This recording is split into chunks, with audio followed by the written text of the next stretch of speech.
प्रणाम सभी को। सभी का जीवन मंगलमय हो, ऐसी प्रार्थना और हमारी दुआ है।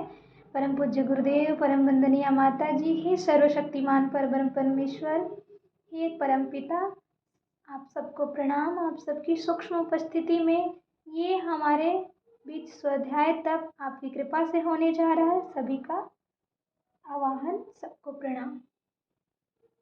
आप सभी के सामने आज का जो टॉपिक है, परम पूज्य गुरुदेव पंडित श्री राम शर्माचार्य जी लिखते हैं, आप भटकना मत, आप भटकना मत। ये हमारे अंदर की दैवीय आत्मा हमें पुकार रही है कि आप भटकना मत।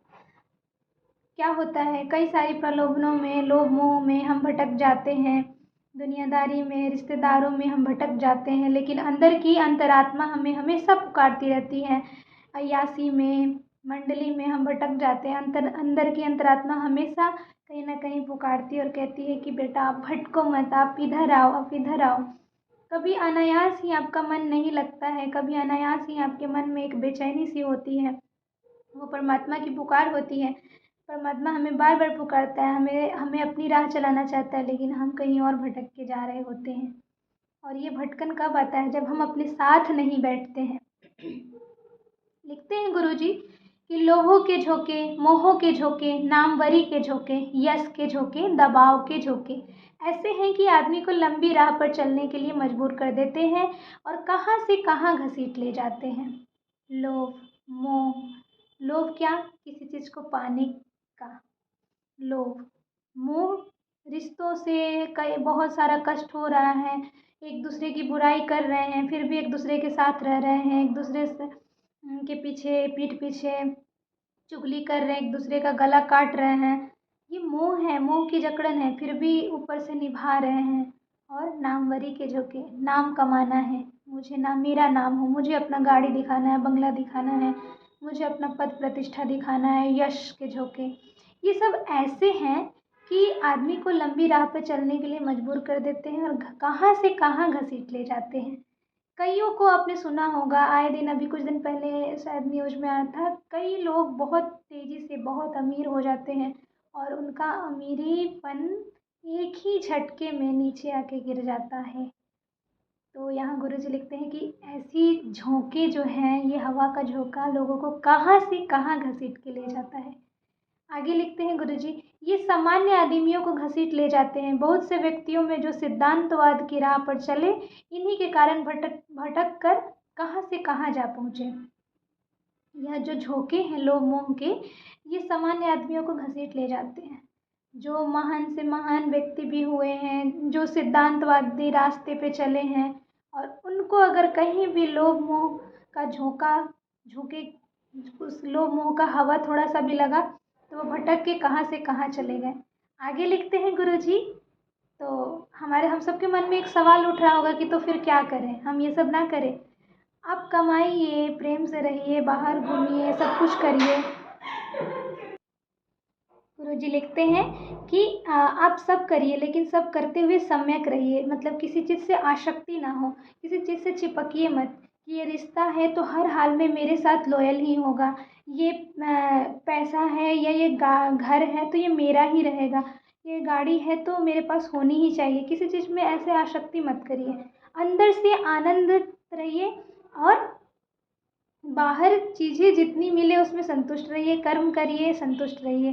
तो गुरुजी क्या लिखते हैं, कहते हैं आगे, आप मत भटकना, आप भटकना मत। हमें, हर एक व्यक्ति को कह रहे हैं, अपने बच्चों को, कि मेरे बच्चे आप मत भटकना। आपको जब कभी भटकन आए, ये भी कह रहे हैं कि आप गए हो मनुष्य शरीर में तो वहाँ तरह तरह के प्रलोभनों को देख करके आपको भटकन आएगा, लेकिन तब क्या करना है, ये हमारे परमपिता परमात्मा हमें सिखा रहे हैं कि आपको जब कभी भटकन आए तो आप अपने उस दिन को याद करना, उस समय की मन स्थिति को याद कर लेना जबकि आपके भीतर से श्रद्धा का एक अंकुर उगा था। कभी तो वो पल आया होगा जब आपके भीतर एक श्रद्धा का अंकुर उगा होगा। उस पल को, उस समय को, उस मन स्थिति को एक पल बैठ के याद कर लेना कि उस वक्त कितना आनंद आ रहा था, उस वक्त मैं जीवन के असली पर्पस को याद कर रहा था। उस दिन को याद कर लोगे तो आपको भटकन नहीं आएगा, और फिर याद करना कि अरे उस टाइम क्या कर रहे थे, तो फिर वही राह पे चलने लगोगे। आगे लिखते हैं गुरुजी, उसी बात को याद रखना कि परिश्रम करने के प्रति जो हमारी उमंग और तरंग होनी चाहिए उसमें कमी तो नहीं आ रही है। उस श्रद्धा के अंकुर को याद करके जिस दिन हम कुछ अच्छा किए थे, जिस दिन हम भगवान का कार्य बड़े मनयोग के साथ कर रहे थे, तो उस दिन को याद करके कि उस दिन जो हमारे अंदर परिश्रम थी वो आज भी है कि नहीं, उसमें कहीं कमी तो नहीं आ रही है। अगर आपको लग रहा है कि उसमें कमी आ रही है, उस श्रद्धा में, उस परिश्रम में कमी आ रही है, तो बस वहीं पे काम करने की ज़रूरत है। और वहाँ पे परमात्मा को सरेंडर बोल के बोलिए कि हे परमपिता परमात्मा, मुझे शक्ति दीजिए कि मैं आपकी राह पे चल सकूँ। दूसरे क्या कहते हैं, उससे दूसरों से कोई कंपटीशन नहीं है आपका। हर व्यक्ति अपना जर्नी करने आया है और अपना जर्नी करके चला जाएगा। हर व्यक्ति अपनी अपनी यात्रा में, कहते हैं ना, मैंने एक पोयम लिखी है कि ये अपनी अपनी यात्रा है, अपना अपना सुधार करना है। तो अपनी अपनी यात्रा है, अपना अपना सुधार करना है, किसी की टीका टिप्पणी में समय नहीं लगाना है। और लोग क्या करते हैं, जैसे मतलब कुछ भी, ये वीडियो भी बन रहा है तो ये गुरुदेव का आशीर्वाद है और ये मैं नहीं हूँ। मैं तो यही मानती हूँ कि गुरुदेव मुझे माध्यम बना के, और एक ही लोग देख रहे हैं लेकिन एक लोग के जीवन में भी परिवर्तन आता है, स्वयं मेरे जीवन में परिवर्तन आता है, तो ये बहुत बड़ा तप है। लेकिन कई लोग इस उद्देश्य से देखते हैं कि कुछ तो कमी निकालें, कैसी मैं दिख रही हूँ, कितनी दुबली हो गई हूँ, कैसे मैं बोल रही हूँ, कुछ लोग इस तरीके से। तो सबका अपना अपना नज़रिया होता है और ये भी जीवन का भटकाव है कि हम किस चीज़ पर ध्यान दे रहे हैं।